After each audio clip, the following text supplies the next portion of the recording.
श्री अरुण जोगळेकर एक ज्येष्ठ साई भक्त हैं। उन्होंने यह अनुभव श्री साई सागर चैनल के संपादक धनंजय नाइक इनको कथन किया था। वो आपके सामने अभिवाचन के स्वरूप में उनके ही शब्द में प्रस्तुत कर रहे हैं। अरुण जोगळेकर कहते हैं, ये मेरा सही अनुभव 14 मई 2007 का है।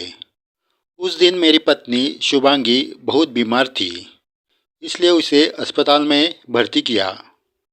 हम दोनों की उम्र ज़्यादा है, इसलिए कुछ न कुछ बीमारी हो जाती है। 14 से 19 मई के बीच शुभांगी के सीने से सिर्फ कफ निकाला गया था, लेकिन अस्पताल में शुभांगी पर कुछ गलत इलाज किया, इसलिए उसकी हालत गंभीर हो गई। डॉक्टरों को बीमारी का कुछ पता ही नहीं चला। इसके कारण शुभांगी की हालत और गंभीर हो गई। आखिर डॉक्टर ने उसे आईसीयू में भर्ती किया। हम परिवार वाले बहुत डरे हुए थे। शुभांगी के मुंह में नली, हाथ में सलाइन और अनेक मशीन लगाकर उसे रखा गया था। मुझे उसकी ये हालत देखी नहीं जा रही थी। अंत में मैं श्री साईं बाबा को शरण गया, उनका नाम जाप करने लगा। इतने में और एक दूसरी महिला डॉक्टर वहाँ आ गई। उसने मेरी पत्नी की जांच की। मालूम हुआ कि उसे निमोनिया हुआ है और उसका गलत इलाज चल रहा है। एक प्रकार बाबा ने ही डॉक्टर की आंखें खोली थी, लेकिन तब तक बहुत देर हो चुकी थी। देर से शुरू हुई उचित इलाज का पत्नी पर कोई असर नहीं पड़ा।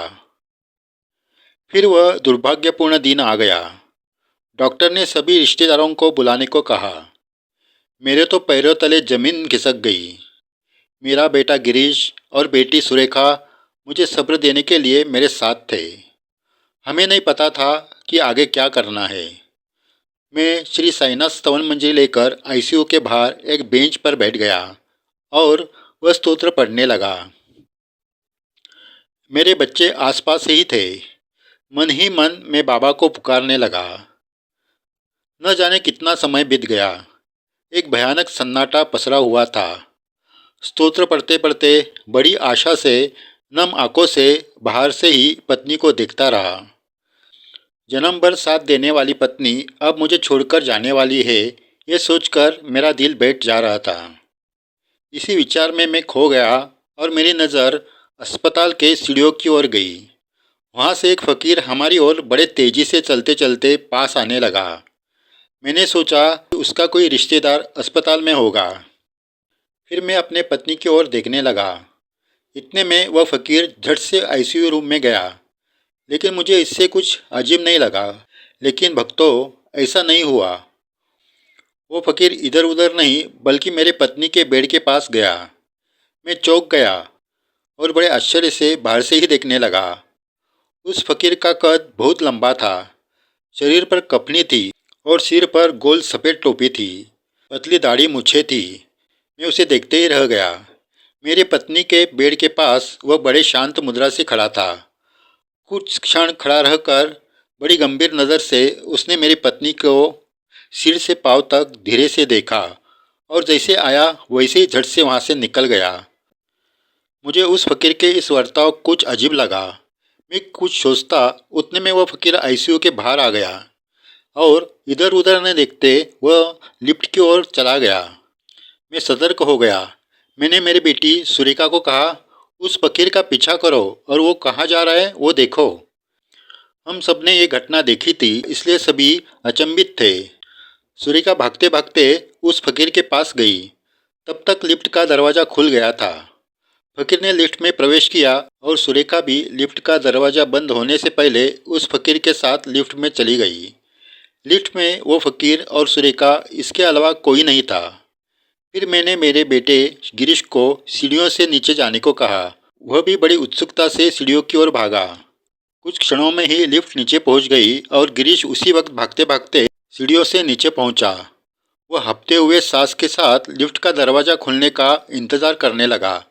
लिफ्ट का दरवाज़ा खुला और अंदर से सिर्फ सुरेखा ही बाहर आई, लेकिन फकीर अंदर से नहीं आया।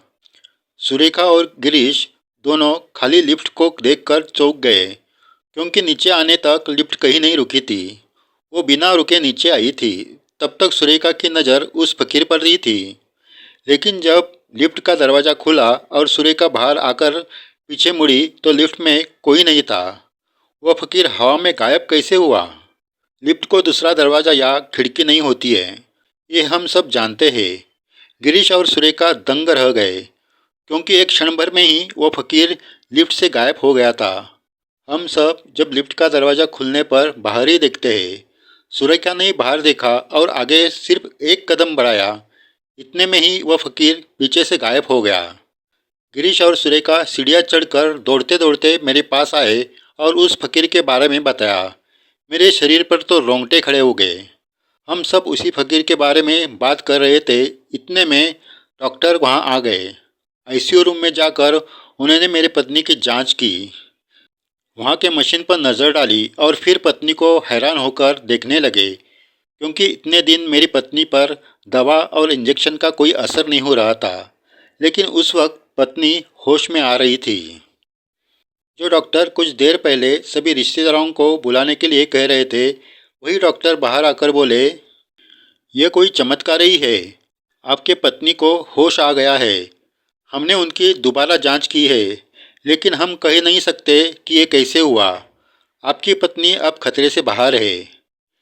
ये शब्द सुनते ही मेरे नज़र के सामने वो फकीर आ गया और मेरे आँखों से खुशी के आंसू बहने लगे। वहीं से हम सब ने श्री साईनाथ महाराज को नमन किया।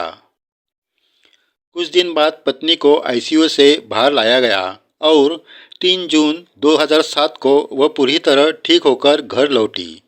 आज वह बिल्कुल ठीक है। श्री साईं बाबा को संकट में आज भी श्रद्धा से बुलाते हैं तो वो जरूर आते हैं। कभी कोई मददगार भेजते हैं तो कभी ऐसे रूप में सदैव आते हैं। श्री साईनाथ जी समाधि के बाद भी आज भी भक्तों को अनुभव दे रहे हैं। भक्तों, अगर आप किसी भी संकट में हो तो श्री साईं बाबा को श्रद्धा से पुकारो, वो जरूर आएंगे। ये मेरा अनुभव है। जय साईं राम। ओम साई राम।